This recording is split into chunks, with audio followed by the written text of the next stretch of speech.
Ótimo.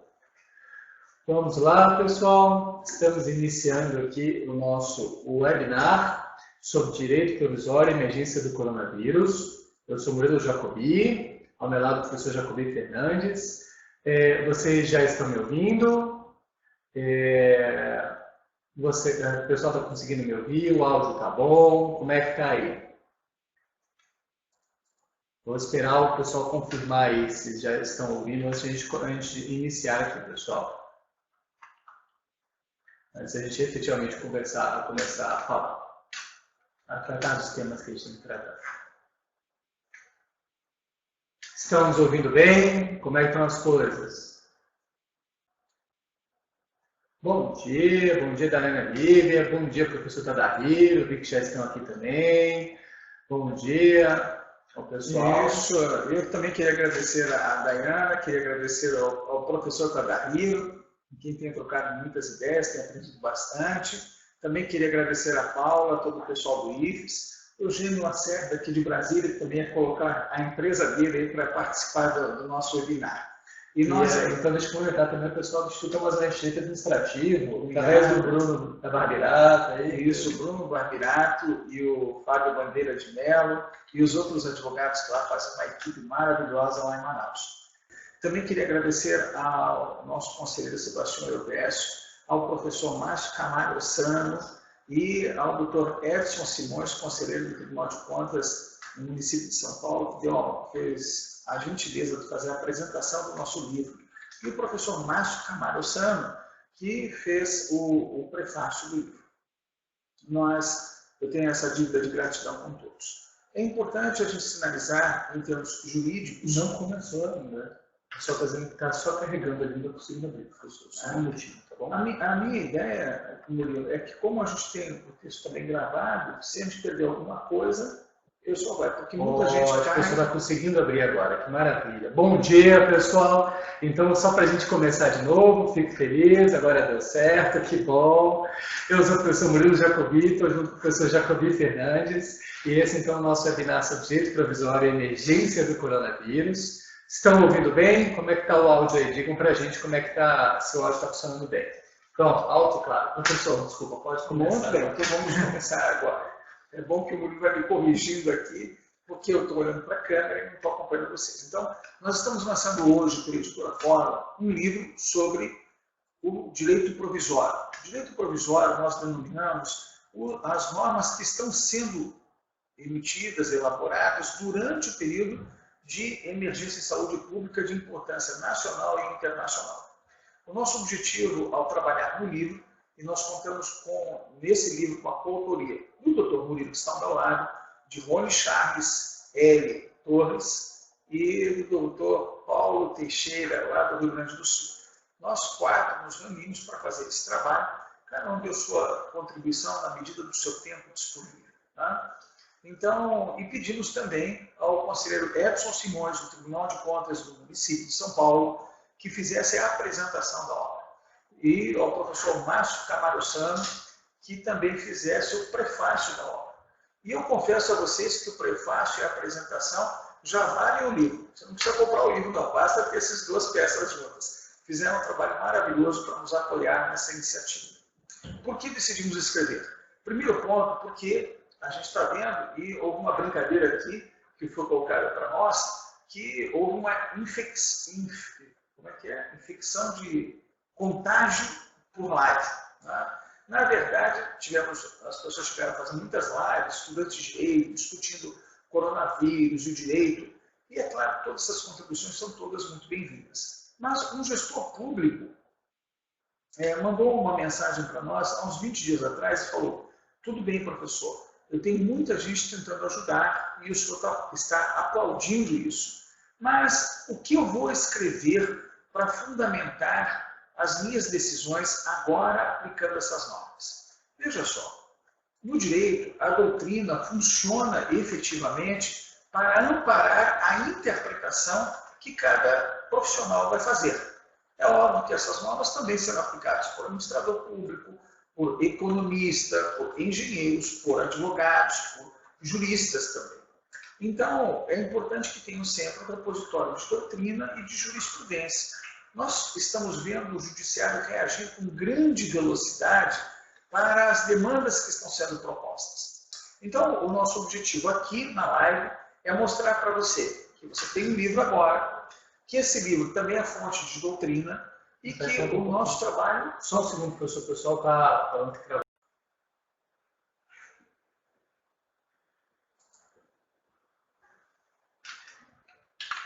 Recarregamos aqui.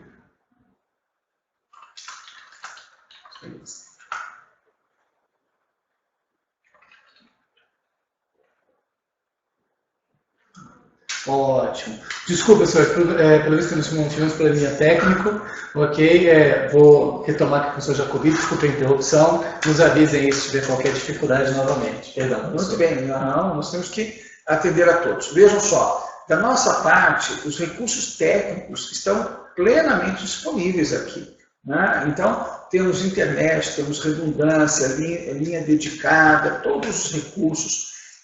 Estamos também gravando. E a ideia é que realmente o nosso trabalho seja, então, uma fonte de doutrina. Existem outros trabalhos que também já são escritos e também estão disponibilizados pela internet. O nosso objetivo é fazer uma interpretação razoavelmente segura do direito provisório. Doutor Murilo, para começar, eu queria colocar uma ideia para nós muito importante. Ela está logo no começo do livro, quando nós tratamos do direito provisório. A respeito desse tema, como interpretar essas normas, que eu considero a parte mais importante do nosso trabalho. Embora esteja em pouco mais de 3 páginas. Como interpretar normas do direito provisório?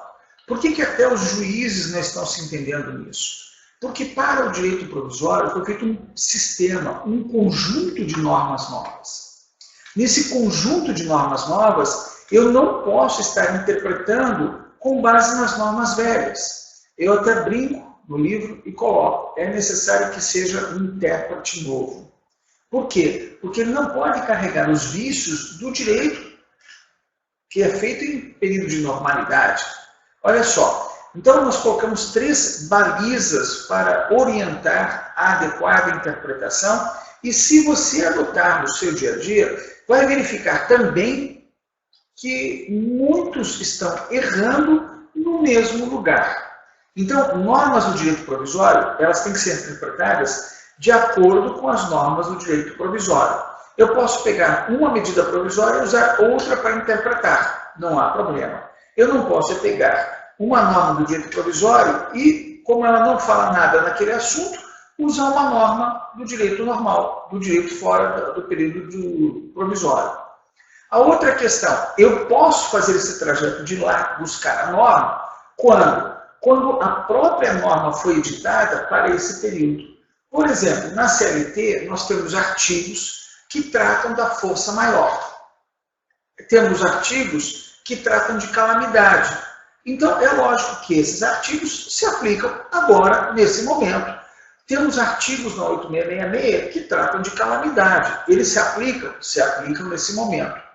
E aí você começa a verificar que não pode haver sobreposição. Se na 8666 tem um artigo autorizando a contratação por emergência e calamidade, mas saiu uma outra norma do direito provisório, mesmo que aquela norma lá, editada em tempos de normalidade, trate da calamidade ou força maior, eu não vou aplicá-la porque agora tem uma outra norma, uma norma nova.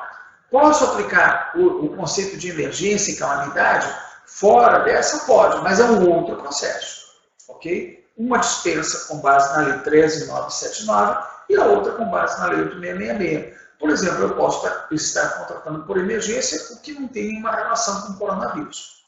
Primeira regra de interpretação que nós estamos colocando para você ter segurança para interpretar e operar o direito. Norma do direito provisório se interpreta por norma do direito provisório.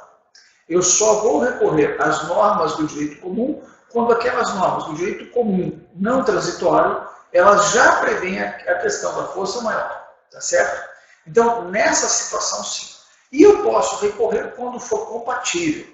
Então, se nós trabalharmos nesse sentido, o que é essa compatibilidade? Nós colocamos no nosso trabalho, e eu estou com o livro aqui aberto também, o direito provisório, nós estamos na página 23 para colocar esse assunto e, na sequência, doutor Murilo, nós vamos começar a receber as perguntas das pessoas, tá certo? Vamos então aqui. Enquanto a pessoa pesquisa, só para avisar vocês, a Fórum vai fazer hoje, acho que no final do dia, o Marcelo está dando suporte aí da Fórum, vai mandar no chat aí, um sorteio de um livro, ok? Então ele vai mandar o link, o pessoal que estiver assistindo a gente, se inscreva para o sorteio do livro, ok? A Fórum vai sortear um livro. Isso. Então, a letra A, normas. O sistema normativo provisório se interpreta dentro do sistema normativo provisório, está na página 24.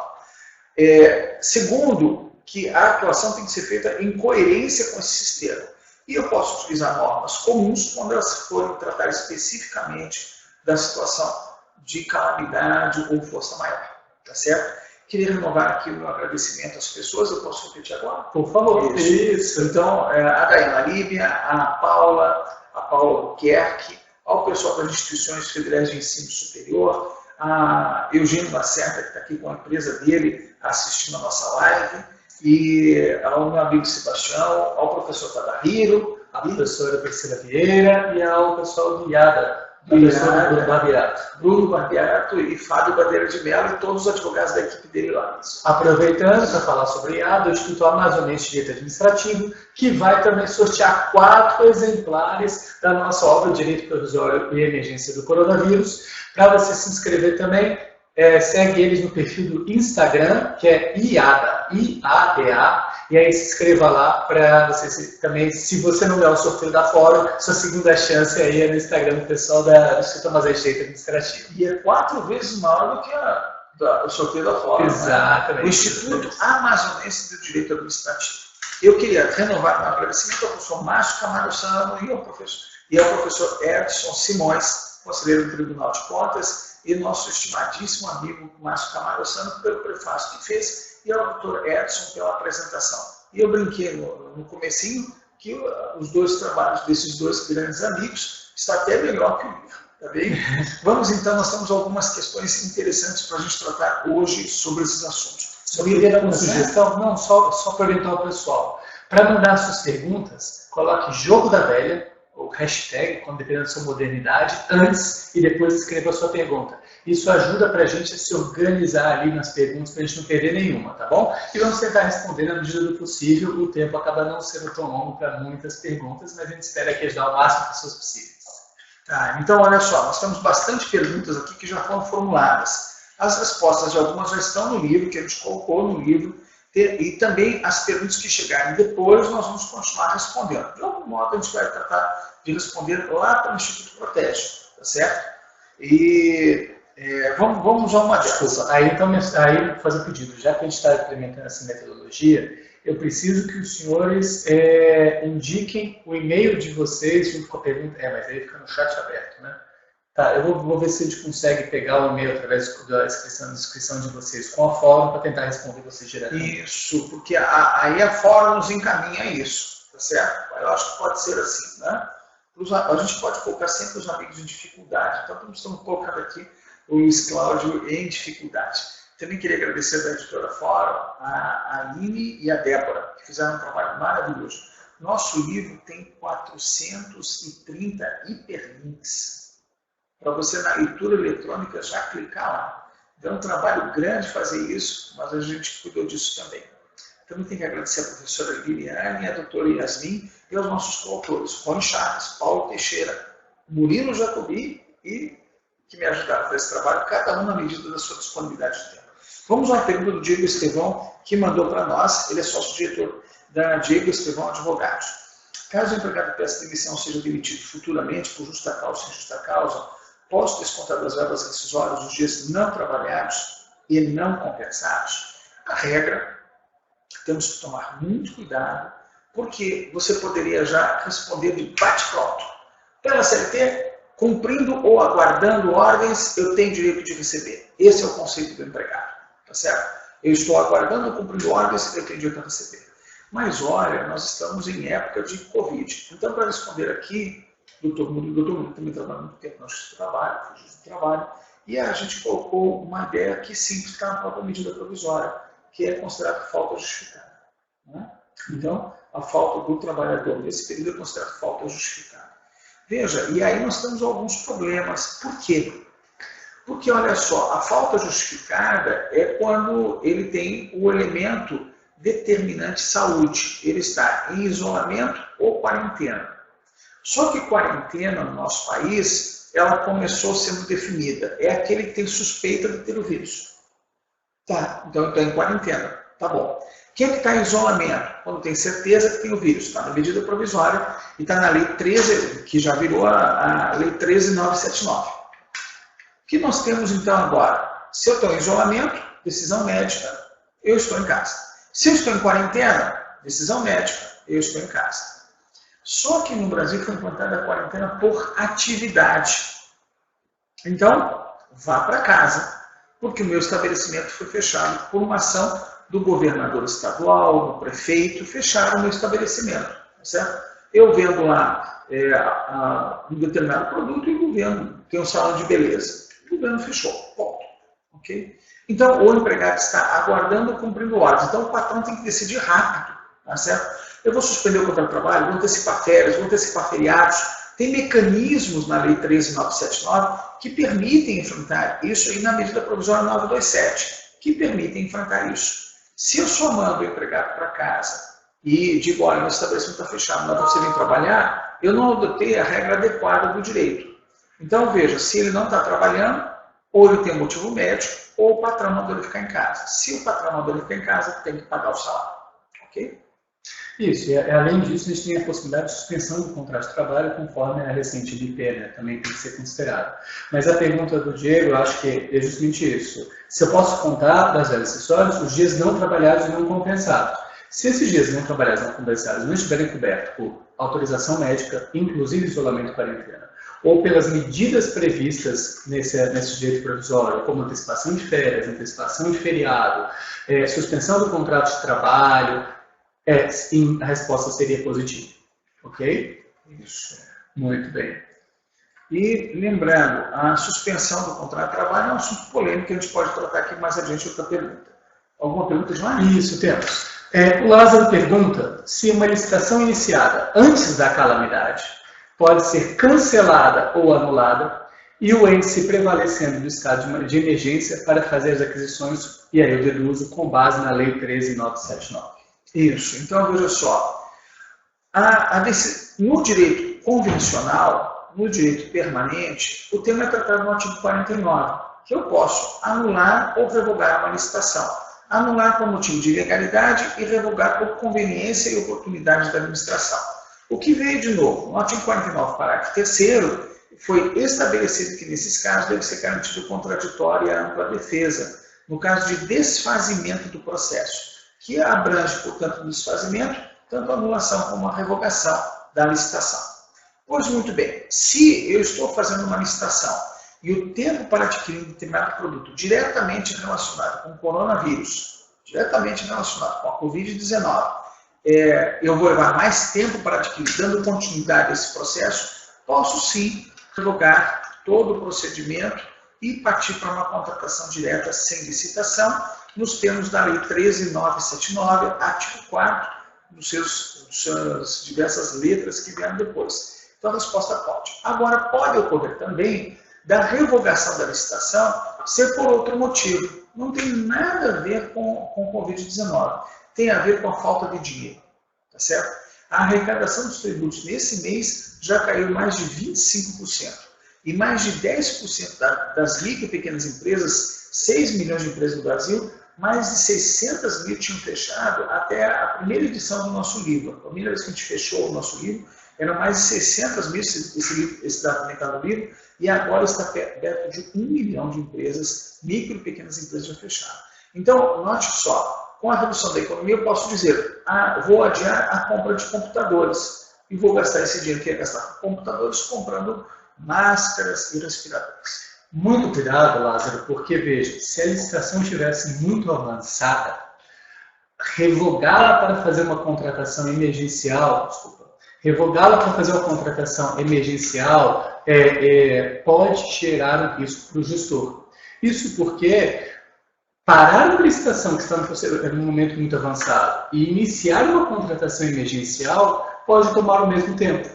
E apesar de que a Lei 13.979 estabelece que a situação de emergência, necessidade de atendimento público estão implícitas e não preciso escrever a respeito, eu teria que demonstrar por que fazer um emergencial é mais vantajoso que continuar aquela licitação. Ok? Então, cuidado com esse raciocínio, se for por essa linha. Se for anular a licitação, com base no que o professor falou, de suspensão de ausência de recursos financeiros, e aí, então, aí realmente o cenário está bem tranquilo e a tese é bem segura nesse sentido. Isso. A próxima pergunta é do Odemar, lá dos... Não vou falar ordem, né, porque ele está fazendo uma pergunta que pode gerar direitos às pessoas envolvidas. Então, Odemar Barbosa, veja só. Odemar está numa pergunta que é recorrente, e a gente tem assim, muitas dúvidas aqui.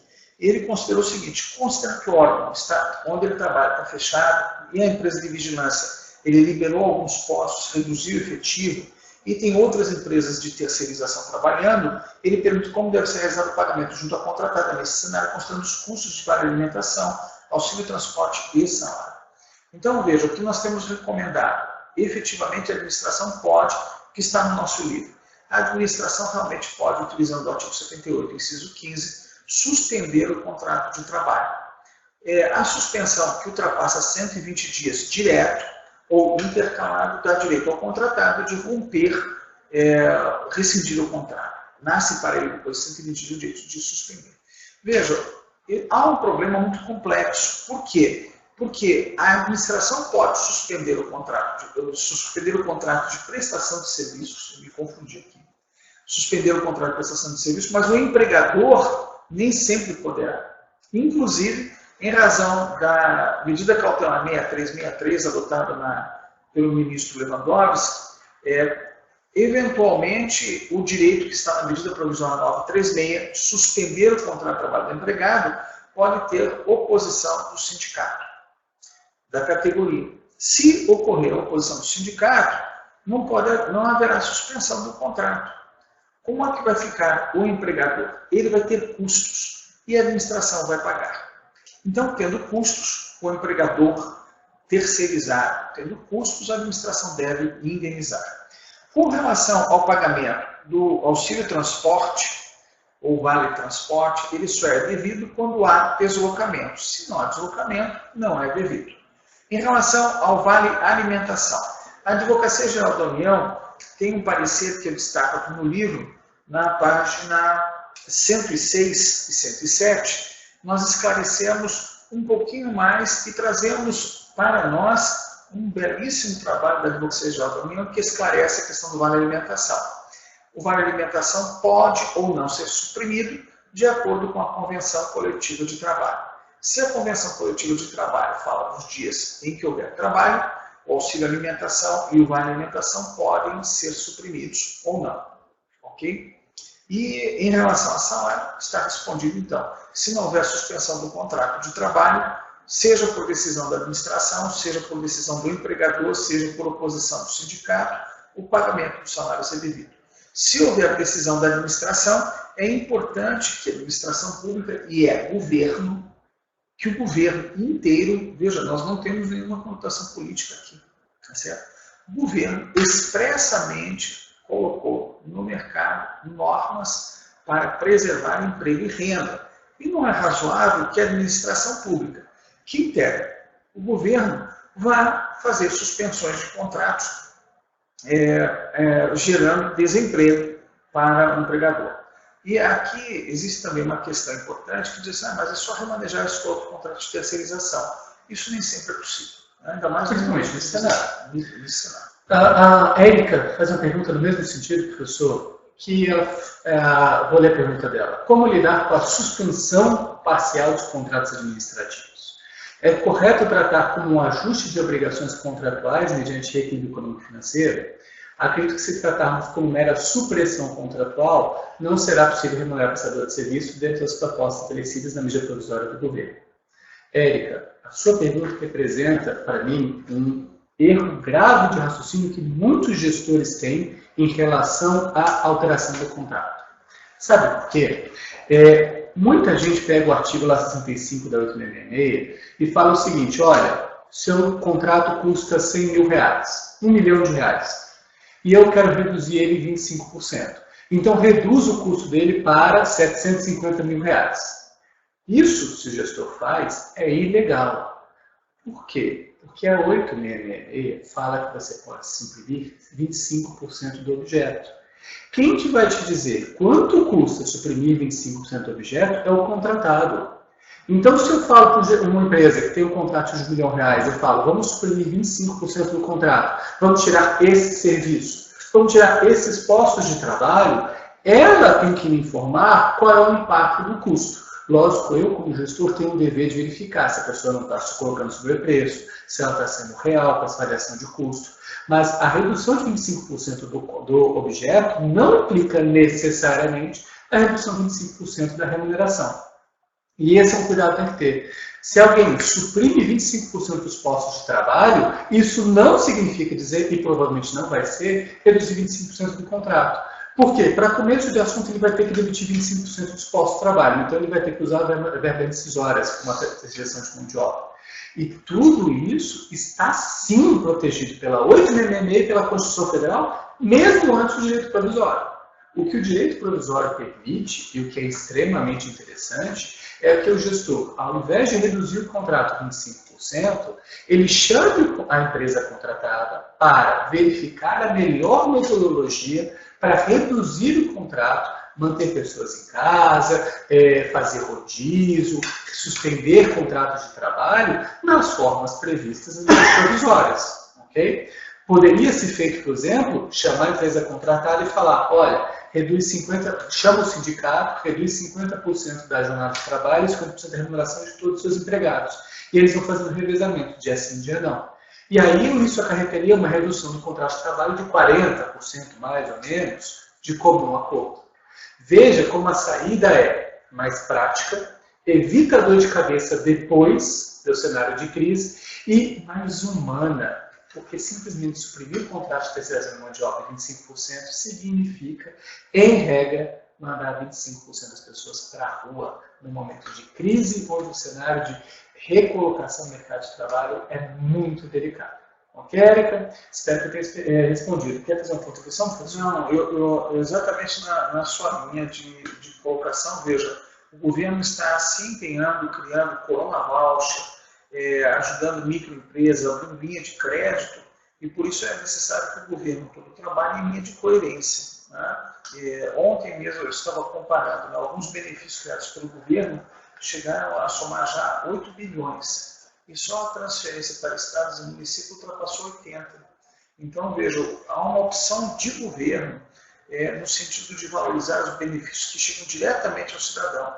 Porque chegando diretamente ao cidadão que está desempregado ou que está com risco de desemprego, ele vai sustentar também a economia, porque ele vai pegar esse dinheiro e vai comprar comida, vai comprar o que precisa para a sua vida. Então, a economia não para, é uma forma de colocação de renda no mercado a um custo de endividamento que todos nós vamos ter que pagar isso amanhã ou depois. E é claro, para isso, lembrando o Murilo, né, ele coloca, tem um colchão, né, o Estado tem que ser o colchão nessa hora, para que o impacto não seja direto na sociedade. Muito bem. Tem mais uma pergunta? Quer fazer a sua primeira? Sim, vamos, olha só. Aqui da Eveline, ela mandou várias questões para nós, né, e ficamos muito honrados aí com a sua contribuição, Eveline. A primeira pergunta dela, os governadores ou prefeitos podem dispensar as licitações para qualquer intervenção da estrutura de saúde ou apenas aquelas estruturas que receberão os pacientes do Covid-19 encaminhados? Veja, aqui nós cuidamos desse trabalho também no livro, em relação direta ou indireta com a Covid, tá certo? Eu preciso ampliar aqui, por exemplo, as instalações da lavanderia, né? Da lavanderia hospitalar, que, segundo o ministro da Saúde, é a linha de frente. Se não tem o vestuário adequado, o médico não vai ter como tratar. Não tem máscara, a gente não pode exigir deles um não tem roupa para a maca, não tem roupa para o paciente. Né? Então, a esterilização é necessária em todo momento. Então, veja, eu posso estar contratando serviços acessórios. Né? Recebi recentemente uma pergunta, escuta, eu posso comprar camas agora? Eu disse, macas? Não é cama. porque os médicos estão dormindo aqui, né? Com dificuldade de ir para casa em relação aos protocolos que tem que seguir. Né? Então, são compras indiretas. Respondendo a sua pergunta, estados e municípios podem sim, e ela colocou que receberão os pacientes da Covid, não, pode trabalhar em outros cenários. Lembrando que pela Lei 13.979, a gente não, o governo não colocou aqui obras, né? É uma coisa que chamou a atenção, nós tratamos também disso no livro. Existe um conceito de obras e de serviços de engenharia que está na 866 e que me parece que pode ser aplicável sim, tá certo? Nesse caso. Por quê? Não temos um conceito de obra e adotar o 866 não traz nenhum prejuízo para o combate ao Covid-19. Então, a obra não foi colocada nos casos de dispensa de licitação. Foi colocada apenas a aquisição de bens e serviços, inclusive de engenharia. Deixou claro o legislador que serviços de engenharia, reforma, podem ser feitos, então, desculpa, reforma é obra, né? Isso. Então, restauração, conservação, podem ser feitos. Então, um conjunto de palavras, né, no conceito de serviço de engenharia, que dá para fazer até uma obra, né, com os conceitos que estão lá. Mas então é preciso um enquadramento adequado nesse sentido. Perfeito. A Deben, eu acho que é assim que se fala o nome dela, tem uma pergunta que tem relação com a última resposta. Ela fala justamente para evitar a supressão e desequilíbrio financeiro dos contratos, podemos suspender parcialmente o contrato com o estabelecimento que eu disse dos postos de trabalho. Aqui nós temos a sua pergunta que me deixa em dúvida. Você está falando de suspender o contrato de trabalho com o terceirizado ou suspender parcialmente o contrato administrativo. Se você falando de contrato de trabalho com o terceirizado diretamente, a empresa terceirizada com o seu terceirizado, não existe suspensão parcial de contrato. Existe redução da jornada com a redução proporcional do salário, 25%, 50% ou 70%, e existe suspensão do contrato de trabalho. Banco de horas também. Diretamente banco de horas. Sim, não é suspensão. Adiantamento de banco de horas, férias e adiantamento de feriado. Mas sim, eu só tenho ou reduzo a jornada e reduzo o salário, ou suspendo o contrato. Eu não tenho suspensão parcial, eu suspendo hoje, amanhã você volta. Não, eu suspendo por 1 mês, 2 meses, até 3 meses eu posso suspender, até 2 meses eu posso suspender o contrato de trabalho, né? Isso, 2 meses. Isso. E aí a pessoa fica com estabilidade por 2 meses depois. Então não existe suspensão parcial de contrato de trabalho com a terceirizada. Com o contratado, se você estiver falando como gestor em relação à empresa de terceirização de mão de obra, você não pode. Você tem que chamar ele para conversar. Você não tem autorização, a lei não te deu espaço, nem a lei de direito provisório, para você suspender parcialmente o contrato com empresa terceirizada de mão de obra ou qualquer outro contrato. Você tem que chamar o contratado e tentar negociar uma redução do contrato. E aí você pode comprometer, vamos fazer rodízio de pessoal, e aí você, contratado, estabelece supressão da jornada de trabalho com a remuneração do pessoal em 50%, para ficar dia sim, dia não. Mas veja, você, gestor público, não tem autorização para suspensão parcial do contrato. Ou você reduz em 25%, unilateralmente, ou você suspende o contrato integralmente na forma que a 866 te permite também. Ok? Do contrário, você pode chamar e negociar. Certo?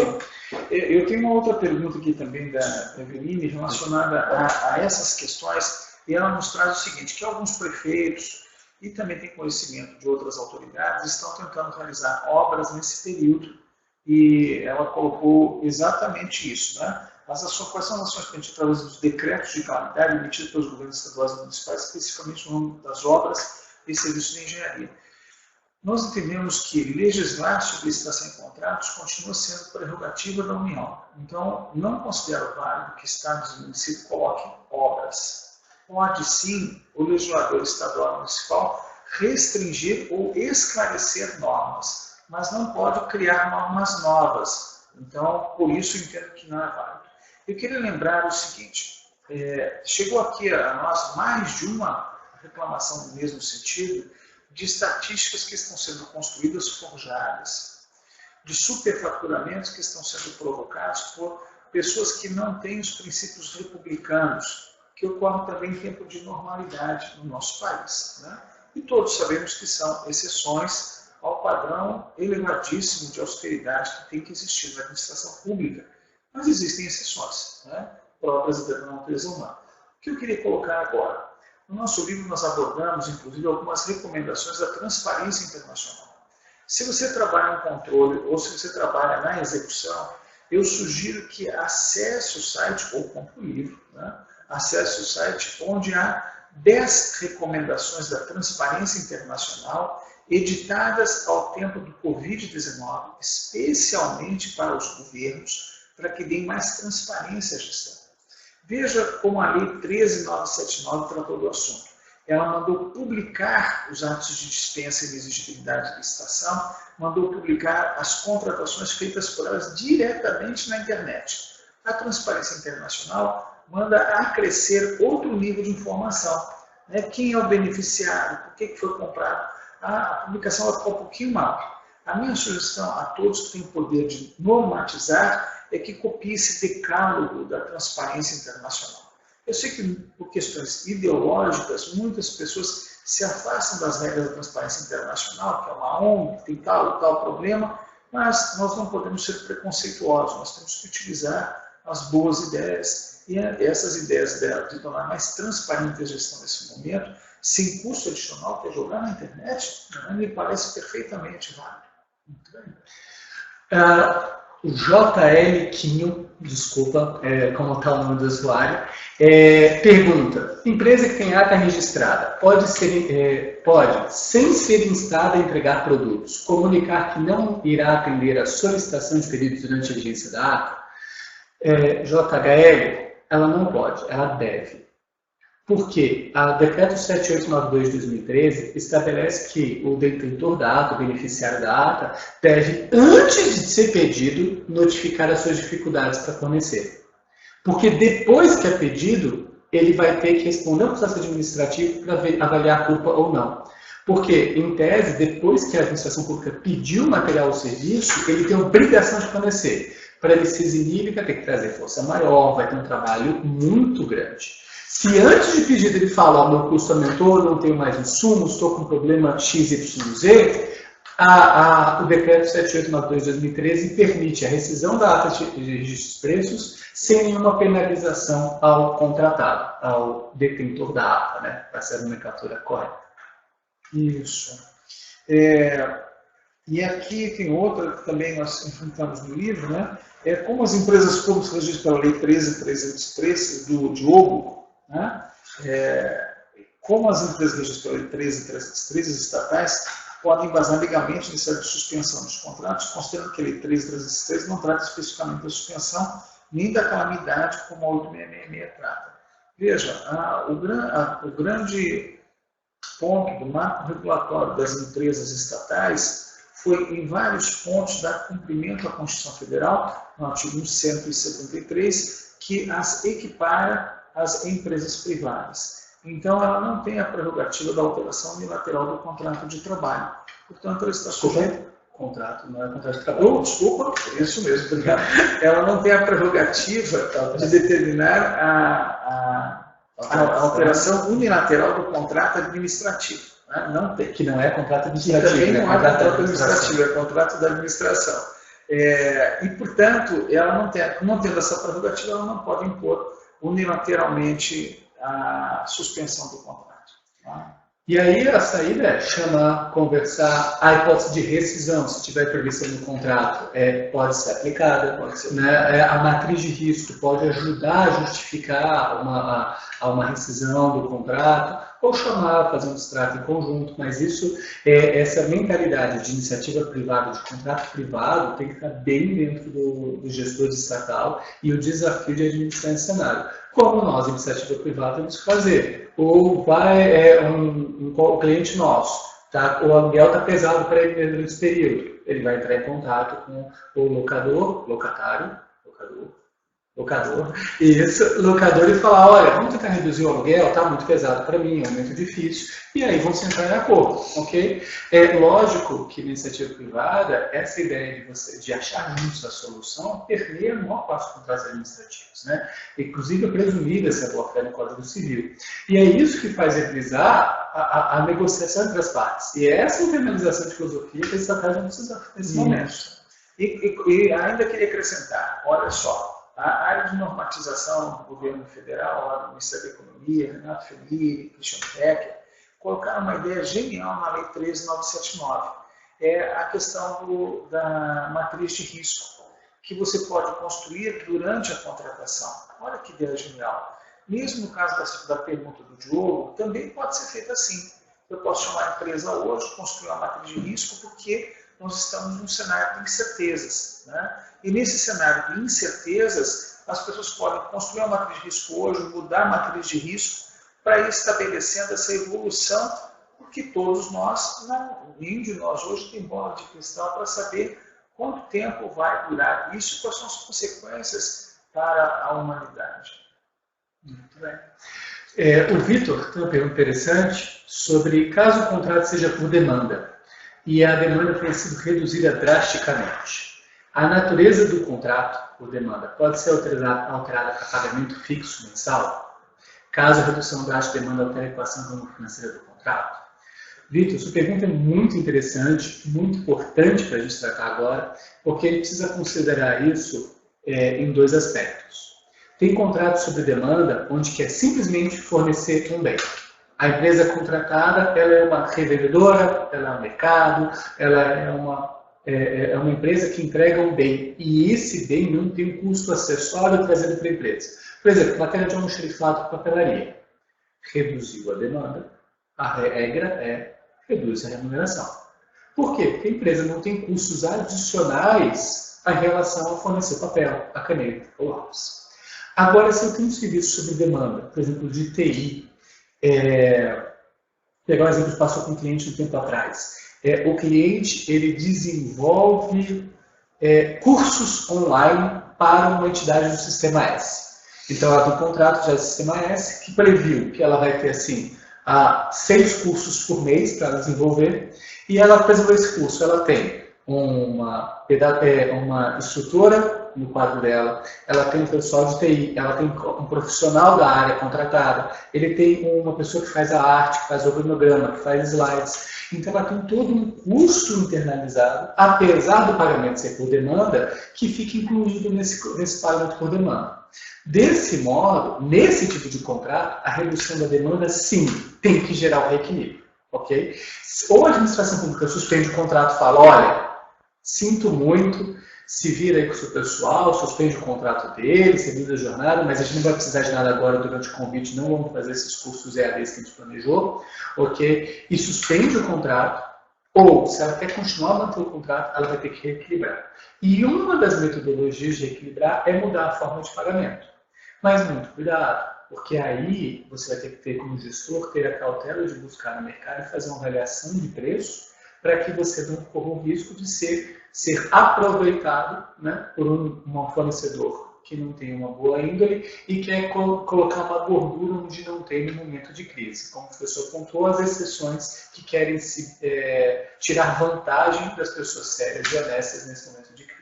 O professor quer contribuir? Eu queria acrescentar um detalhe importante em uma outra vertente.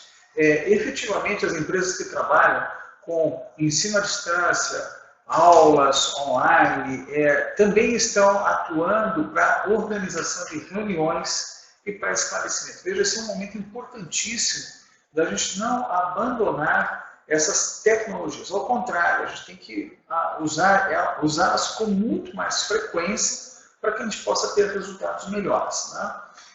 Eu queria só fazer um parênteses aqui, esclarecer às pessoas, que nunca é demais a gente falar óbvio, que para a gente fazer esse livro, a gente tinha o tempo de convívio da família, todos os 4 autores, cada um tirou uma parcela que podia tirar. Né? E isso nos custa muito, né? Mas é uma forma da gente servir a sociedade nesse momento. E veja só, nós não podemos ignorar que essas ferramentas como essa que estamos utilizando agora, aqui, elas são fundamentais para o esclarecimento. Né? Nós colocamos no nosso trabalho como a ideia de que você tem uma doutrina para referir. Né? Além do esforço da sua própria interpretação, agora tem uma doutrina também para referir. Tá? Muito bem. Eu vou só pegar uma pergunta da Debbie, porque esse assunto terceira semana de está dando bastante ibope, e tem uma questão interessante.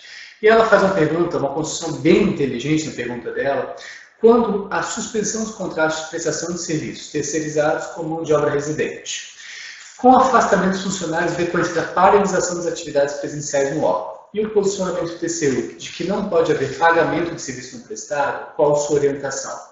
Isso se encaixa bem com a pergunta da Poliana. Então, a opção é a empresa terceirizada suspenda o contrato de trabalho com o empregado e, em caso de oposição do sindicato, a administração pagaria por indenização? Pode abordar melhor esse tema? Poliana e Débora, o que acontece? TCU está certíssimo, eu não posso pagar por um serviço não prestado. Agora, eu tenho que pensar, a gente tem que ter muita cautela, porque direitos trabalhistas não se enquadram em serviço não prestado. Quer ver uma situação? Imagina um cenário normal, sem Covid. O empregado terceirizado vai sair de férias. Você não paga as férias dele? Você paga o terço de férias. Isso é serviço prestado? Tecnicamente não, ele não está na sua empresa. Ele está indo para casa. Você vai pagar o substituto, que inclusive está no comigo.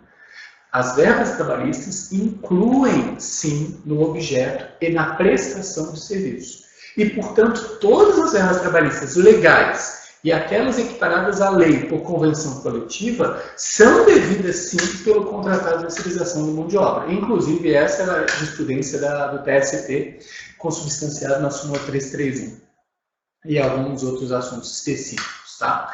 Então, se a pessoa, se a empresa contratada consegue, mediante o acordo do sindicato, a suspensão dos contratos de trabalho, ok. Se ela não tiver custo, eu não pago.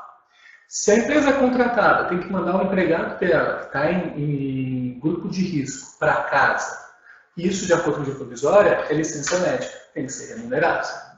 Se o contratado não consegue suspender o contrato de trabalho dos seus empregados porque o sindicato não concorda, a administração pública vai ter que voltar à mesa de negociação com o contratado e buscar uma alternativa, como supressão da jornada de trabalho, com a supressão proporcional da remuneração, ok? Ou, aí, supressão do contrato, reduzir a quantidade de postos de trabalho e vai demitir. E essa é o motivo da negociação com o sindicato.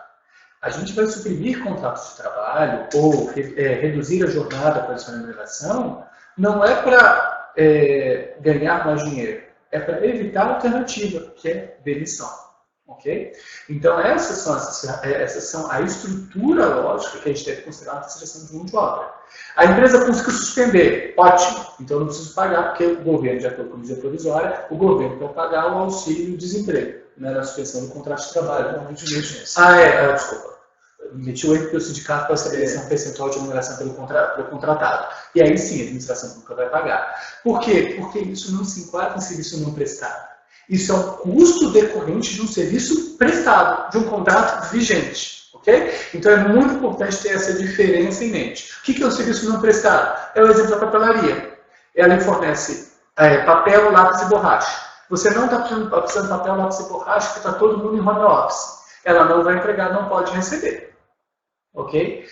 No caso da empresa de TI, que faz curso EAD, tem um serviço prestado. Eu tenho uma equipe lá dentro trabalhando, ainda de maneira reduzida.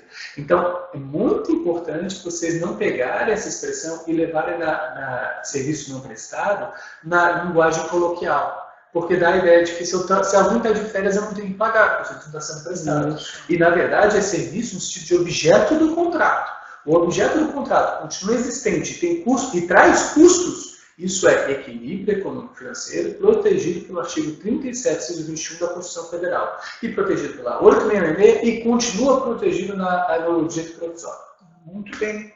Eu quero colocar aqui um paralelo que ontem dei uma explicação a um empresário que trabalha com o governo, estava muito preocupado. Então, vamos fazer o mesmo desenho que eu fiz para ele. Olha só, imagine a seguinte situação. Eu tenho uma boutique, tá? Boutique lá de roupas, tá? Roupas usadas, tá? Um brechó, né?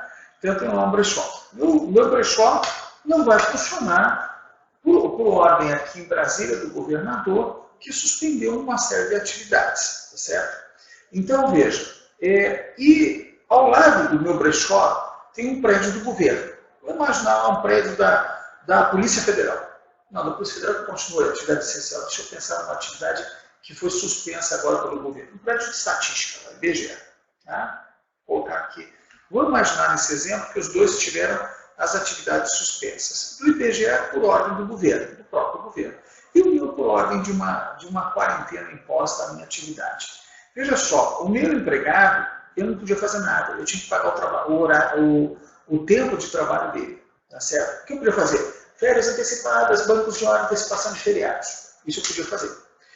Do lado, o empregado do governo, a empresa que trabalha terceirizada para o governo e os empregados do governo tiveram um tratamento diferente. Os empregados foram para casa e o governo continuou pagando o salário deles. Ok? Então, alguns podiam ser colocados no teletrabalho, outros não. Certo?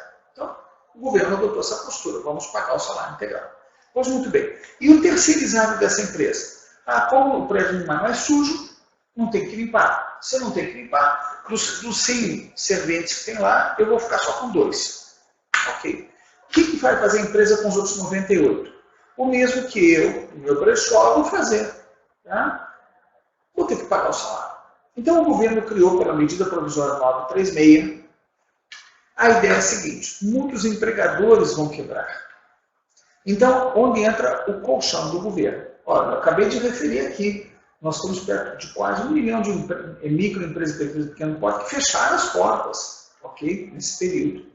Então, veja, entra o governo. O que o governo fez? Pegou o meu empregado, disse, o patrão, você pode suspender o contrato de trabalho, ou reduzir 25%, 50% ou 70% do salário, e você paga o restante.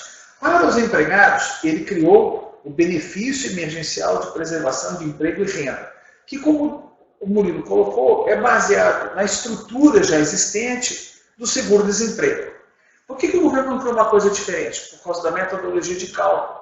Todo mundo já sabe como calcular o seguro-desemprego, então o governo usou a mesma metodologia para entrar aqui. Então o governo entra como um colchão no meio. O que vai acontecer agora, no exemplo que eu coloquei aqui, envolvendo o IBGE, os nossos amigos lá do IBGE? O que acontece? A empresa terceirizada chama os seus empregados. Ela tem a opção de suspender o contrato. O governo não deve ter essa iniciativa. Ok, então vamos lá, vamos suspender. Ok, consegui suspender o contrato.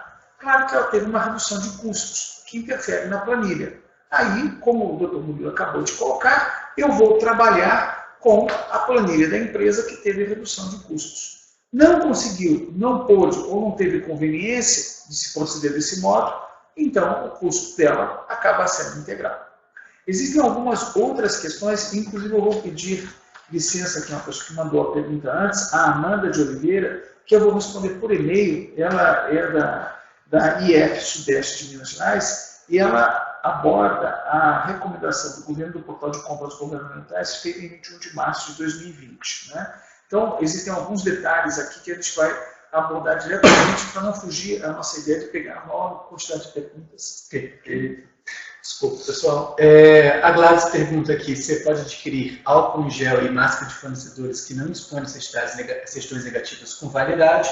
O artigo 4F da Lei 13979 é muito específico. Ele só fala que não pode dar exceção à certidão de regularidade social, ok? E a questão do menor aprendiz. Então, não teria problema, dependendo da certidão, né? Não teria óbice algum. Mais uma pergunta que eu queria pegar. No livro, a gente cuida da resposta àquela questão, inclusive mostramos a situação em que a declaração de próprio punho resolve, com base no Código Tributário Nacional. Perfeito. A Jaqueline Rocha pergunta, se uma empresa que presta serviços de consultoria e compliance pode ter seu contrato diminuído, mesmo a equipe estando à disposição, respondendo os questionamentos da empresa cliente através do sistema home office? Jaqueline, a pergunta aí depende de como funciona o contrato, porque a administração pública sempre pode reduzir unilateralmente 25% do objeto do contrato. Só que ela tem que reduzir o objeto. Ela não pode falar, vou te pagar 25% a menos. Okay? Ele tem que tirar do objeto alguma demanda. Se a demanda fala que vão ser respondidas 20 consultas por mês e ele quer reduzir para 15, está ótimo. Não tem problema nenhum, sinto muito, vai reduzir o contrato. Se o contrato não estabelece isso, aí essa negociação precisa ser uma negociação, não é uma diminuição lateral.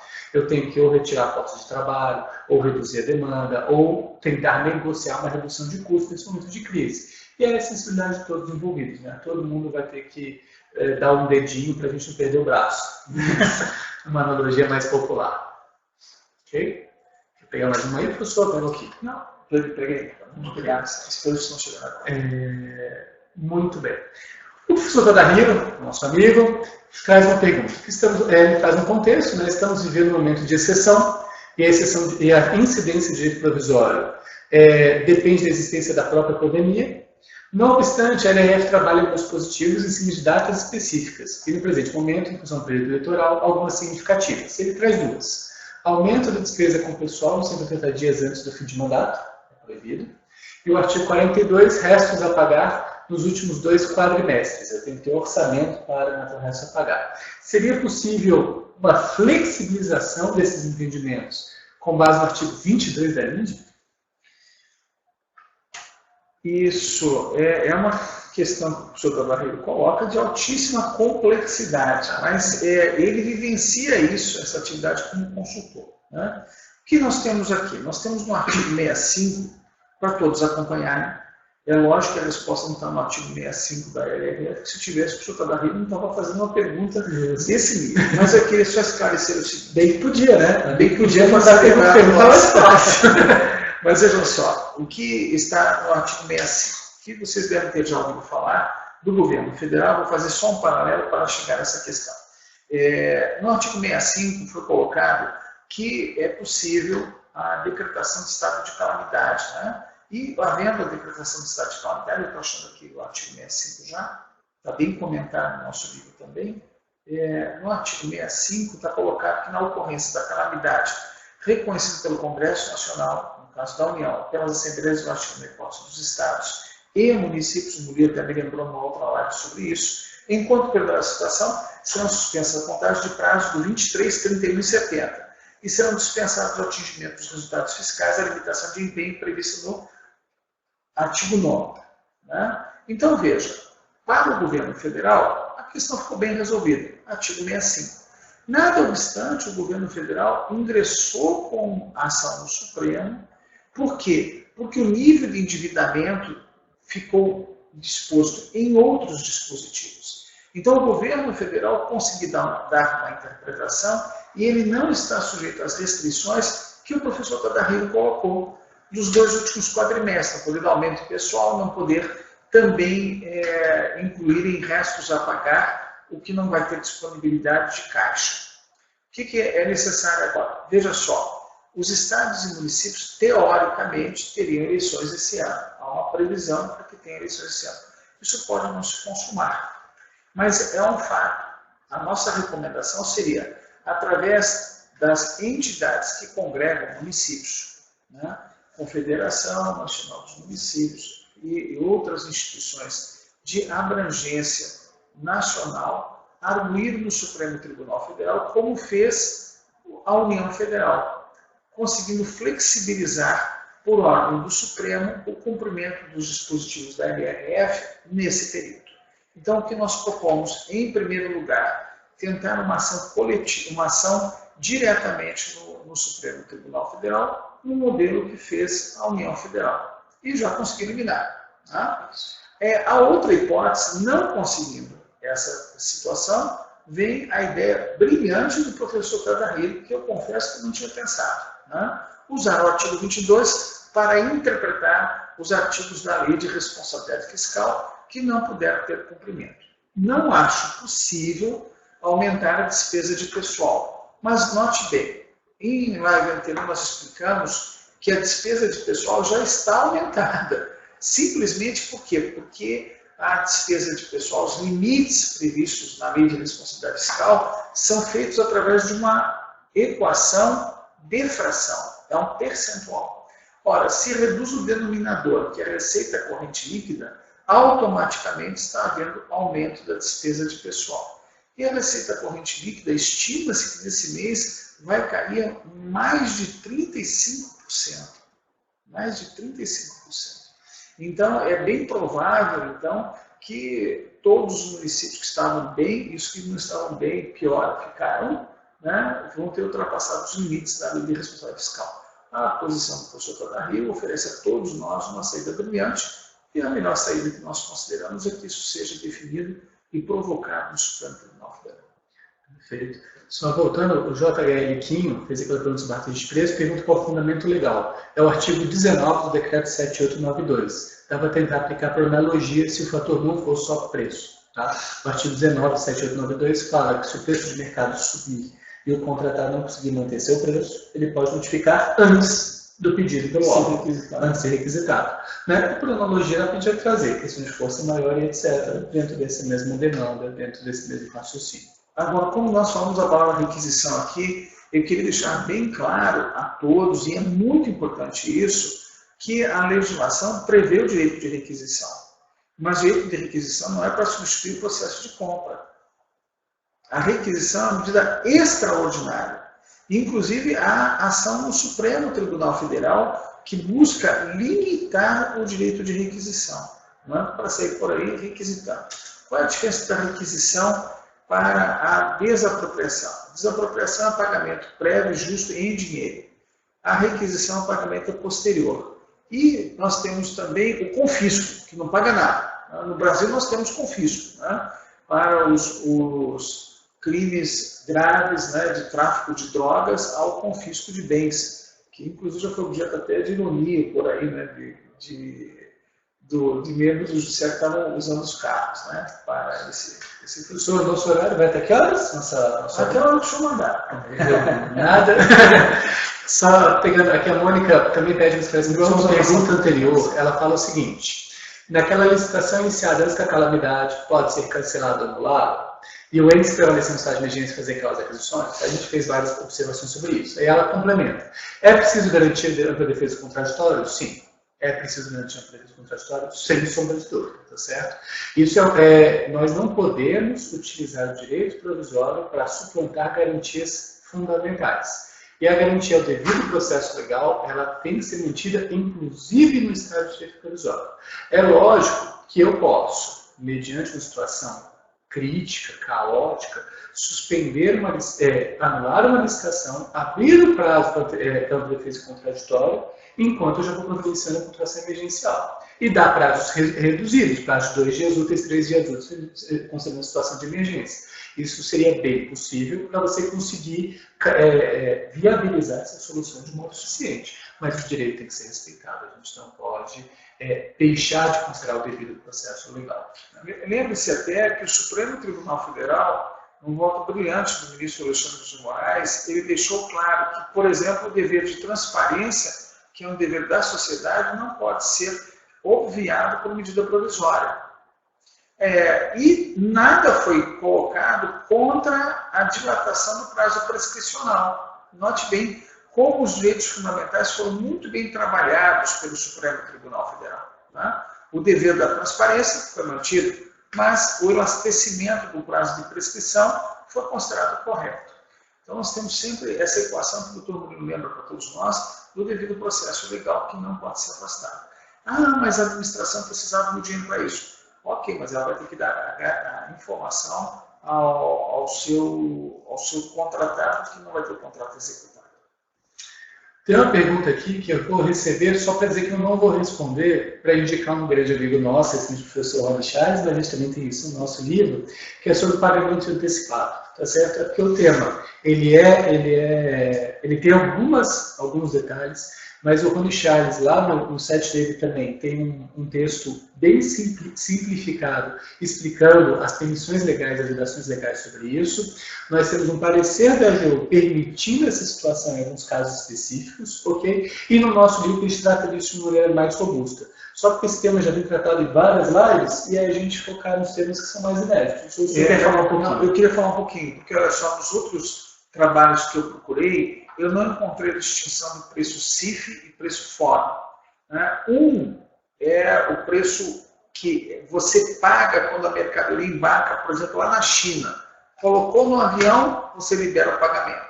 E o outro, o pagamento só é liberado quando chega no prédio da administração pública.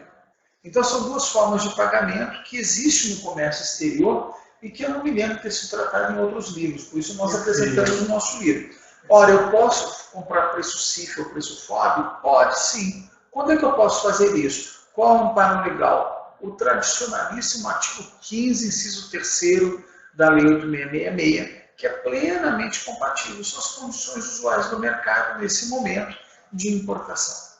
O que eu sempre recomendo é que você faça, e esse detalhe nós não acrescentamos no livro, é que se você contratar um importador, você também pode fazer isso, só que essa parcela do preço do embarque lá não é paga ao importador aqui, tá certo? Ele providencia a parcela dele, a gente paga o fornecedor no embarque, mas a parcela do importador é paga quando chegar aqui, a mercadoria. Então, recapitulando só para a gente responder, o artigo 15 da inciso 3º da 2066 fala que a forma de pagamento é aquela usual do mercado privado, e sim, é absolutamente razoável construído pela doutrina e pela própria AGU, o entendimento que o usual, nesse momento de crise, é diferente do usual fora do momento de crise, o usual do direito provisório.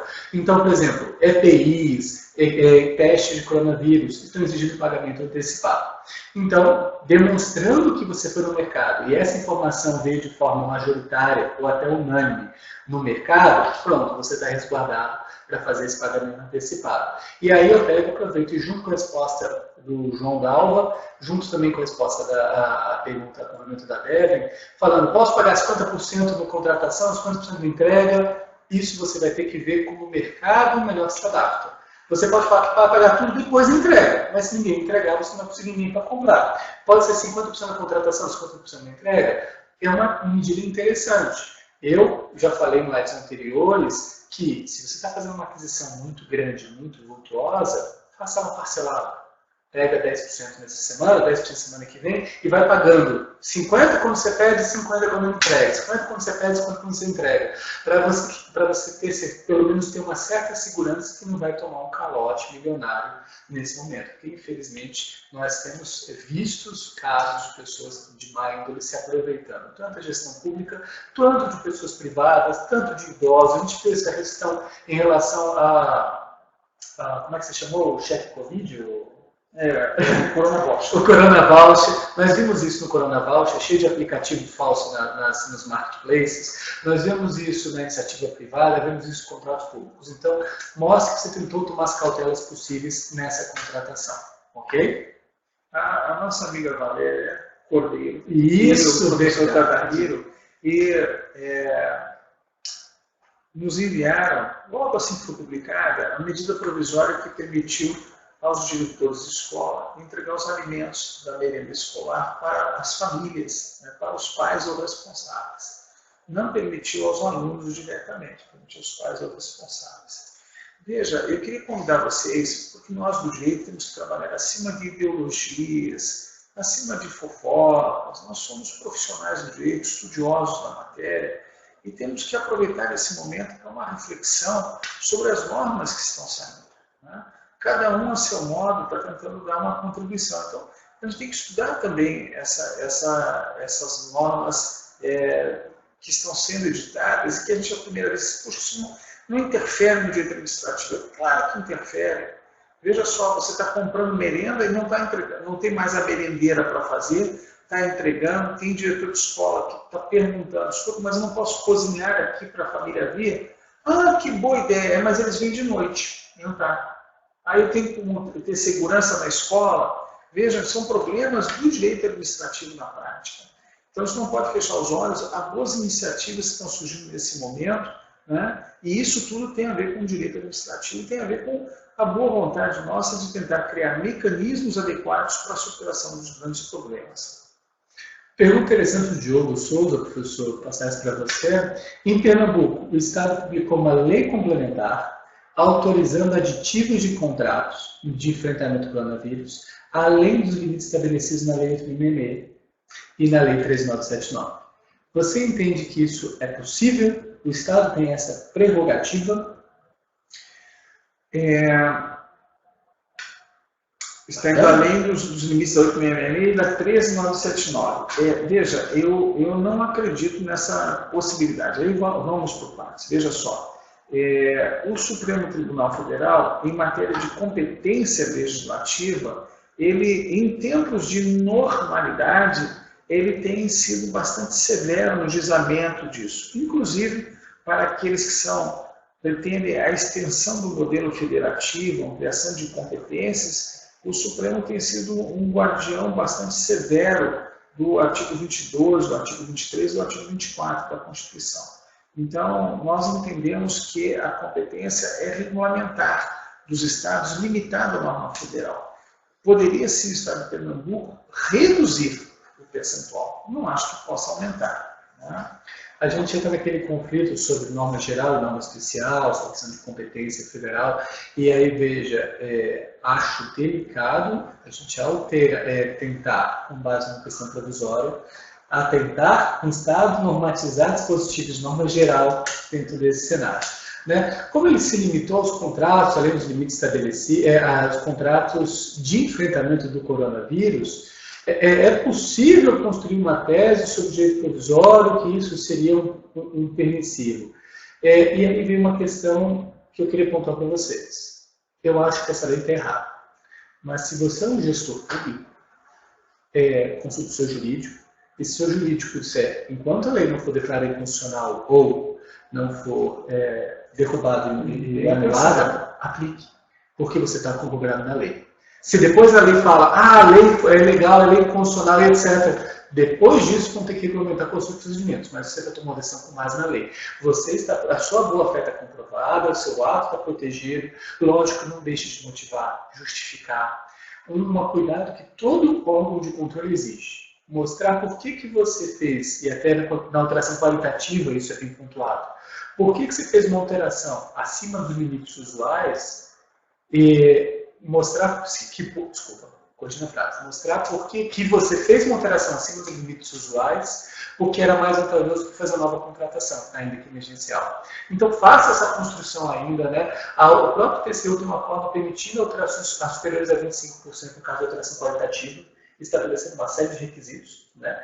Então isso não deixa de ser um permissivo para, em situações excepcionais, como a gente está passando agora, observar os requisitos, que eu não posso mudar a natureza do objeto, eu tenho que demonstrar vantajosidade frente a fazer uma nova contratação, isso seria aceitável. Então, se você se baseia na alteração qualitativa do TCU, assim, 25%, e na sua própria lei complementar, você está bem protegido, você resolve o seu problema. E aí deixa o cacique brigar com o cacique. Você quer ir resolver o seu problema. Eu queria voltar aqui para fazer uma observação. Queria também agradecer ao nosso amigo Anacleto, né, que tem dado sempre nos motivos muito bem atualizados, sempre contribuindo para o debate. Eu queria só lembrar aqui um detalhe que, em função da medida provisória 927, pouca gente percebeu, mas a questão de requisição mudou bastante a figura, porque agora se exige ato conjunto dos Ministérios da Saúde, da Justiça, Segurança e Infraestrutura sobre requisição, né? Então, isso está no parágrafo 6º do artigo 3º da Lei 13.979. Né? Desse modo, fica bem estruturado. Até a decisão lá que se espera do Supremo Tribunal Federal há de prestigiar o modelo federativo. Não pode o município requisitar, Estado requisitar, se não houver os limites definidos nesse ato conjunto. Nós temos e cuidamos no livro de algumas questões do judiciário. Por exemplo, em um município, o Estado decidiu pela quarentena de determinadas atividades. E o município decidiu que não deveria dar quarentena naquelas atividades, né? E o prefeito editou um decreto, né? Esse decreto se contrapôs ao decreto do Estado, né? Veja aí como é interessante a questão do modelo federativo. O judiciário entendeu que se o Estado impõe quarentena, o município não pode praticar ato em sentido contrário. Isso está também no nosso livro, se alguém precisar. Escutei a pergunta do Eduardo, que ele fala que algumas compras... O Eduardo quer falar aqui, dos Campos do Santo. Eduardo, também interessante, fala do Santo primeiro. Que, algumas dispensas de licitações estão sendo enquadradas, fundamentadas, tanto no artigo 24, inciso 4, 866, quanto no artigo 4º da 13.979. E ele está perguntando se está correto esse procedimento, ou o gestor deve escolher um ou outro, pois os procedimentos exigidos são diversos. Olha só, deixa eu explicar uma coisa para vocês, que ninguém nos ouça, isso é um sigilo de Estado. Nessa situação que se enquadra em 2, fuja da 8666. Sabe por quê? Porque Mas lá na 8666 tem um artigo, lá no finalzinho 89, que considera errado, que considera crime usar a lei 8666 de forma errada. Na lei 13979 não tem esse dispositivo. Então, olha só, você quer continuar com o pezinho na 8666? Ah, porque eu gosto da 8666, tem um número bonito e tal. Amigo, se livra do crime. Se livre do crime aí, vá para 13979, não tem a menor dúvida nisso. Tá? Ah, eu posso aditivar um contrato ou eu posso fazer uma dispensa de licitação. Tá? Eu quero aumentar lá 25% do meu objeto. Vá para 13979, tá certo? Não fica no 8666. Lá tem crime, na 13979 não tem crime. Muito bem, essa observação é muito importante, ela tem um viés muito prático, né? Veja, se eu faço uma dispensa na 13979 e alguém entende que ela está errada, eu não insiro no crime do 8666. Afinal, o crime não pode ter interpretação criativa. Isso pelo menos é um alívio. Eu sei que não é o crime que é a sua gestora, muito mais afinal de contas ação de probidade, mas a gente, isso já é uma cautela. E lembrando até aqui, doutor Murilo, que hoje em dia criou-se uma nova modelagem de apuração. Os órgãos de controle, com a finalidade de dar maior celeridade aos processos de apuração e evitar prescrição, eles estão mandando o relatório de auditoria direto para o Ministério Público. Né? Então, não se completa o circuito da ampla defesa contraditória, às vezes no Tribunal de Contas, e o gestor já está respondendo a um processo criminal. Né? Que depois o próprio tribunal volta atrás, fazendo a ampla defesa do contraditório, dá possibilidade, considera regular o ato, mas o processo criminal já está andando. Então, Sandro, aí uma sugestão respondendo a sua pergunta. Não usa o 86, você fica mais seguro de usar 13979. Mas está errado? Não está errado. Porque a gente tem uma divergência de interpretação, a doutrina ainda não se classificou nesse sentido, se a dispensa da 13979 é uma nova hipótese, ou se ela é uma dispensa emergencial específica. Prevista, seria uma situação específica dentro do 24.4. Então, veja, como essa divergência de interpretação, você pode, se essa for a decisão aí interna do seu órgão, fundamentar nos dois, não estaria equivocado. E, obviamente, eu vou usar o procedimento mais simplificado da lei especial da 13979. Ok? Mais um segredinho para eu contar para as pessoas, essa ideia da 13979 não ter a parte criminal, nós colocamos no livro também. Muito bem, muito bem. Agora tem a pergunta do Eduardo. Isso, eu falei do Eduardo, mas não vou deixar de fazer. Ele pergunta se as contratações emergenciais relativas ao Covid precisam de contratos administrativos ou podem ser substituídas por ordem de serviço, ordem de fornecimento, nota de empenho e etc. Então, veja, aí eu considero a seguinte ideia. Em primeiro lugar, você tem um exemplo clássico em que há uma tendência a se buscar na 8666 a resposta. E há uma lógica nisso. Se a entrega é imediata e integral, comprei máscara, chegou, só vou pagar depois, contei as máscaras, está tudo certo, para que eu vou fazer um contrato na época de risco como essa? Eu vou ampliar um pouquinho aquele conceito de entrega imediata e integral. Se eu estou comprando lá uma ambulância nessa época, muito bem, chegou a ambulância, eu vou pagar. Agora, se eu estou contratando um serviço em que há uma série de intercorrências, eu tenho perigo, eu tenho risco, eu vou ter que fazer matriz de risco depois, a gente não considera possível fazer matriz de risco se você não formalizou um contrato. Né? E aí eu queria só lembrar que a Advocacia Geral da União já adotou vários procedimentos, está lá no portal deles, inclusive tem modelos de contratos pontos. Hoje em dia fazer contrato não é mais tão complexo como era no início de vigência da 8666. A Advocacia Geral da União tem um trabalho formidável de apoio a isso, como as procuradorias dos estados também. A Cláudia Turquete, as pessoas são 11h25, que ela está pensando aí. Até caiu.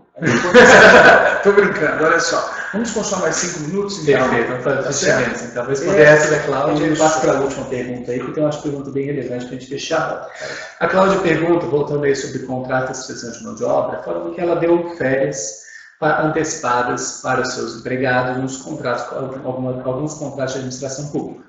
E as férias antecipadas acabam agora, dia 20 de abril. Desculpa, eu acho que ela é a gestora, não é a terceirizada. E só que não haverá necessidade do pessoal voltar ao serviço depois das férias antecipadas por conta da manutenção do cenário de pandemia. Como proceder? A medida mais grave seria a suspensão do serviço? Seria fazer um aditivo em vez de indenização? De novo, é importante, chama a empresa para negociar, para ela tentar, com o sindicato, suspensão do contrato de trabalho. Se efetivamente a demanda cessou. E aí, o acordo que ele conseguir com o sindicato, a administração pública arca com a parte dela. Ok? E isso, nesse mesmo sentido, tem uma pergunta, e eu não lembro quem fez, ficou só na minha cabeça. A suspensão do contrato de trabalho fala que seria por 0,8% do salário, a média do salarial dos últimos meses, que seria pago com auxílio-desemprego. 0,8%. Eu me distraí aqui, desculpa. 0,8%, 80% do salário, a média dos últimos salários, que é pago a título de auxílio-desemprego. Da suspensão do contrato de trabalho. Essa equação, no nosso trabalho, eu fui lá e deixei toda por conta do seguro-desemprego. Eu não removei no livro, não. Mas eu manter a equação. O seguro-desemprego. E aí ele faz uma pergunta interessante. A administração pública pode fazer um aditivo, então, dizendo que ela vai arcar com 0,1%, 10% do salário, e a empresa tem que arcar com 10% do salário, por empregado não ter nenhuma redução? Poxa, essa medida é uma medida bem humana. Ela é bem sensível, ela é bem sensata, mas você precisa justificar muito bem. Porque, veja, quando eu fiz a brincadeira de que todo mundo vai perder um dedinho para todo mundo salvar o braço, ela é uma interpretação mais aceita pelos tribunais de contas e pelos órgãos de controle. Não faz sentido as pessoas se sacrificarem, dos membros não se sacrificar e todos os outros sacrificarem um pouco mais. Quer dizer, não faz sentido, existe uma resistência a isso, ok? E isso a gente viu lá na desoneração da folha. Desculpa, o governo federal prevê a desoneração da folha para a administração, para os privados continuarem contratando e não demitirem. Fez a desoneração da folha. 4 anos depois, o Tribunal de Contas manda devolver os valores da desoneração porque tinha que ser passado para a administração pública. Entendeu? A administração pública não vai suportar o ônus que todo mundo tem que ganhar junto. Então, se você vai por essa linha, que eu pessoalmente admiro, e eu acho que é uma grande medida, fundamente bem. Fundamente no interesse público primário, interesse público de proteger a sociedade, que o hipossuficiente é o terceirizado, a administração pública e a empresa vão apertar um pouquinho mais os cintos para poder manter o salário deles integrais, isso é super bacana, é uma boa medida. Mas não deixe de fundamentar bem, porque senão se aumenta o risco em cima do gestor que tomar essa decisão. E eu queria só lembrar que muita gente está esquecendo, e essa semana passada uma pessoa me perguntou, e eu lembrei desse dispositivo que está no parágrafo 5º do artigo 8º da medida provisória 936, é que a suspensão do contrato de trabalho para a empresa que faturou no ano calendário anterior acima de R$4.800.000, ela tem obrigação de pagar uma ajuda de custo de 30% do valor aqui colocado. Ajuda compensatória mensal no valor de 30% do salário do empregado. Então, às vezes, o gestor público está trabalhando com a empresa e não pode esquecer, porque aí essa ajuda de custo ela é obrigatória da empresa, ela tem que ser paga mesmo suspendendo o contrato. E como o Murilo falou, pode a administração pagar alguma coisa a mais? Em situação normal, de jeito nenhum. Né? Nós estamos numa situação em que o governo federal escreveu, é lei no Brasil, está na lei 13.979, na medida provisória 936, tentar garantir o emprego e renda. Não é ser bonzinho, é trabalhar com uma equação que seja mais humana. Essa pergunta que fala dos 10% da administração privada é do Marcelo Médici, tá? Só para dar autoria aí. De quem Opa, Marcelo. Isso. O Francis Júnior, então, para a última pergunta. Pode ser, professor? Francis, para a última. Desculpa, então. A última pergunta desse bloco. Isso, desse webinar, muito bem. O Francis Júnior me pergunta, então, acabando o período de Covid, normalizado o direito tradicional sobre licitações, ainda vão ficar os vigentes os contratos celebrados nesse direito provisório ou eles perdem a vigência? São automaticamente extintos, rescindidos? É importante lembrar que o término da Covid, desse período de emergência em saúde pública, ele não está colocado como uma prerrogativa do prefeito, do governador, do presidente da República. Por lei, foi estabelecido que depende de um referendo de um colegiado, tá certo? Está lá na 13979. Então não é de uma hora para outra, pessoal, todo mundo vai voltar a trabalhar. Ninguém pode dizer isso, tem regra específica no direito para assegurar. E deve ser respeitado o ato jurídico perfeito. Nós até citamos no livro um exemplo baseado numa ideia que já aconteceu no Brasil. Durante o período de chuvas, um estado foi inundado, né, e comprou cesta básica para ajudar a população. Legal. Nessa época, a cesta básica estava com o preço lá em cima. Era o preço de mercado. Na hora da entrega não estava mais. Mas o fornecedor comprou aquele preço. Na hora de entregar, ele entregou o preço que ele pôde comprar na época. E foi um preço maior que o de mercado. Então a administração estava recebendo naquele momento um produto superfaturado, segundo a regra vigente. E houve quem dissesse que era obrigatório novamente reduzir o preço. Ora, mas se o fornecedor comprou um preço maior, eu não posso expoliá-lo no contrato. Então, o ato jurídico perfeito há de ser preservado. Para encerrar a nossa contribuição hoje, eu queria só fazer um complemento. Isso. Fica aqui o destaque. Existe uma diferença muito grande entre os contratos decorrentes de pregão com base no 13979, isso, porque eles vigem pelo prazo do contrato, das contratações emergenciais. Porque no parágrafo 1º do artigo 4º, ele fala que só se aplica enquanto perdurar a emergência de saúde pública. Ok? Então, a gente tem que tomar muito cuidado que, lógico, como o professor falou, se eu solicitei o material hoje, mais álcool em gel, por exemplo, e amanhã a crise acaba, ele tem a obrigação de fornecer e eu tenho a obrigação de pagar, ok? Mas eu, em tese, não poderia fazer novas demandas emergenciais, porque essa situação de emergência se encerrou. Lógico que existe, sim, situações que continuam sendo emergenciais após o fim do Covid. Okay? Como, por exemplo, a contratação do pessoal de saúde para a manutenção dos hospitais de quarentena ou para a manutenção das UPAs. Acabou a emergência, mas ainda tem pessoas doentes que precisam tratar, que não foram justamente o pessoal que não foi tratado porque o Covid estava enchendo os hospitais. As pessoas têm outras demandas, então eu posso continuar com a situação de emergência. E aí eu tenho que fazer uma análise. A emergência perdura depois do fim do Covid ou não? Isso. Muito bem lembrado. A noção que nós temos que ter bem presente é a Covid não é uma lâmpada que acendeu e que alguém vai apagar de um dia para o outro.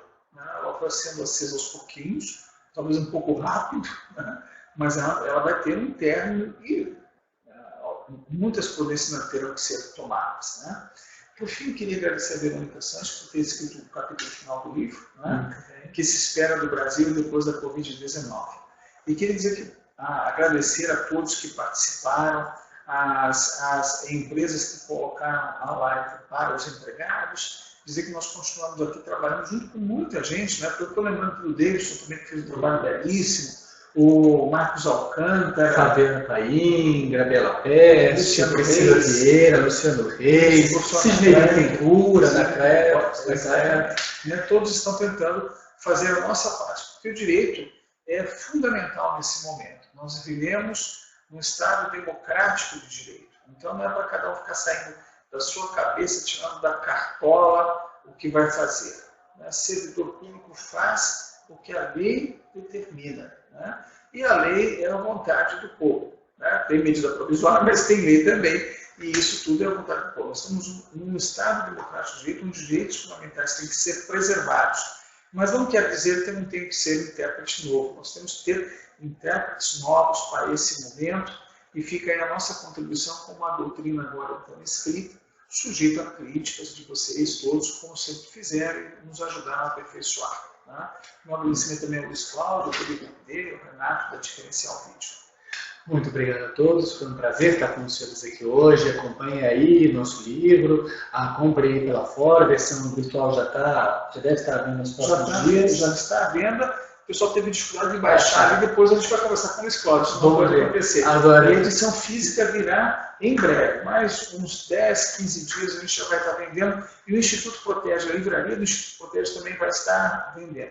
Com autógrafo dos autores. Se for para o Instituto, protege sim. Muito bem, senhores. Aproveitando então a última coisa, lembrar os senhores que a Editora Fórmula vai fazer um sorteio hoje de uma edição do livro, de um exemplar, e o Instituto Amazonense de Direito Administrativo, o IADA, vai sortear 4 exemplares, mas o IADA vai sortear no perfil deles no Instagram.